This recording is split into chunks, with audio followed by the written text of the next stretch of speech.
everyone, welcome back to our channel. This is Aimee, your e-commerce growth expert.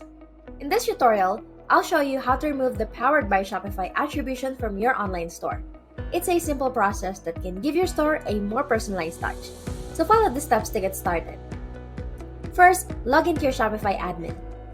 Once you're logged in, navigate to the online store section, which also opens up the theme subsection. Find the theme you want to edit and click on the three dots next to it. Then select Edit Default Theme Content. In the editor, you'll see a search box. Type Powered into the search box. This will bring up both the Powered by Shopify and Powered by Shopify HTML boxes. Click on the Powered by Shopify box and simply enter a single space in it. If your store is password protected, repeat this step for the Powered by Shopify HTML box. Once you've removed the attributions, click on the Save button to apply the changes. And there you have it! You successfully removed the Powered by Shopify attribution from your online store.